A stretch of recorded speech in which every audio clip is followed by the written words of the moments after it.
unas 2 o 3 semanas hablábamos desde Chicago y yo te decía que en Estados Unidos nos veían mejor que como nosotros mismos nos veíamos. Cuando yo entraba para mirar un poco la información de Argentina en internet, veía que en los diarios argentinos la percepción que había sin las noticias últimas que tenemos eran peores que los que tenían los americanos de nosotros. Mirá, Santiago, hace solamente 2 meses nos preguntábamos, o la mayoría de los economistas del país decían que íbamos a la hiperinflación y no vamos a la hiperinflación. Desde el 30 de mayo... ¿Por qué no vamos a la hiperinflación? Si sigue el goteo, si se devuelven los fondos... Mirá, hoy no vamos a la hiperinflación. La realidad es que las tasas de crecimiento de los precios relativos son tasas de crecimiento razonables para un país que viene de una devaluación, de una especificación asimétrica y viene de un default con posibilidades, según se decía, de que no cumpliera sus compromisos tampoco con los organismos multilaterales de crédito. Pero la realidad es que hay media docena de datos que son muy importantes. Desde el 30 de mayo el dólar está planchado. El Banco Central desde esa fecha ha comprado más de 400 millones de dólares. Durante la primera semana de agosto los depósitos crecieron 164 millones de pesos. La actividad industrial de los últimos 3 meses, comparado con los 3 meses anteriores, aumentó 1,9%, aún con una caída de 1,5% julio contra junio.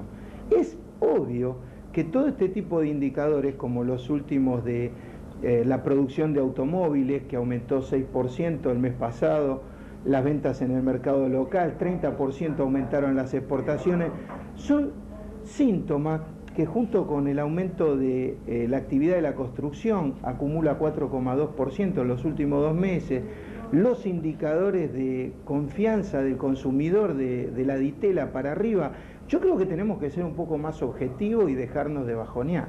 Ahora, Pablo, es correcto lo que decís, estamos en un amesetamiento, parece que los amparos se disminuyeron, el goteo famoso, pero ¿qué niveles hemos perdido de reserva? ¿Cómo se monitorea una economía que el Banco Central hizo una emisión realmente durísima? Porque esto muestra que con 4 años recesivos todavía no vemos quizás el crecimiento de Argentina. Y el otro punto es una bomba de tiempo. Las empresas de servicios públicos todavía no llegaron al acuerdo de cuánto se debe aumentar y los salarios están deprimidos. Bueno, yo voy a tratar de contestarte por partes. Voy a empezar de la última porque me parece la más interesante desde mi óptica para conversar. Mira, Santiago, según los grandes gurúes de la City, los servicios públicos en abril iban a colapsar. Y los servicios públicos no colapsaron. Con 72% menos en las tarifas, los servicios públicos se siguen prestando y evidentemente está empezando a aparecer algo que en el mundo ya hay claridad. En Estados Unidos por lo menos hay claridad y lo hablábamos en Chicago. Fíjate, hace menos de 3 semanas Inglaterra, el Reino Unido, Gran Bretaña, volvió a estatizar los ferrocarriles. El año pasado, Estados Unidos, después de los atentados famosos de la Torre Gemela, aumentó 40.000 millones de dólares el gasto, la tasa de interés, la Reserva Federal la bajó en 73%, pasando de 6,5 a 1,75. Hay en el mundo la idea de que la segunda etapa de la globalización ya se inició. ¿Y cómo se inició? Con más intervención del Estado, con un rol más activo de los gobiernos y de los estados. Ya no va a ser, como lo vimos durante la primera década o la década del 90, la liberalización absoluta de la economía que produce, entre otras cosas, situaciones como la de WorldCom, como la de Andersen, como la de muchos casos que parecían ser el paradigma del capitalismo y que lamentablemente han atentado contra los mismos sostenedores del capitalismo, que son los inversores, los que tienen, los tenedores de acciones que compran en bolsa.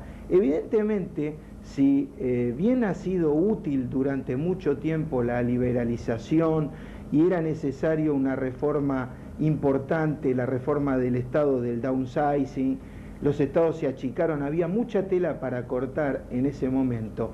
Hoy la intervención del Estado en algunos asuntos, como por ejemplo la renegociación de los contratos del correo actualmente, de la concesión del correo y de los aeropuertos, están empezando a darnos una pauta. La próxima escala de la economía es donde comienzan a intervenir los gobiernos. Se terminó la libertad absoluta.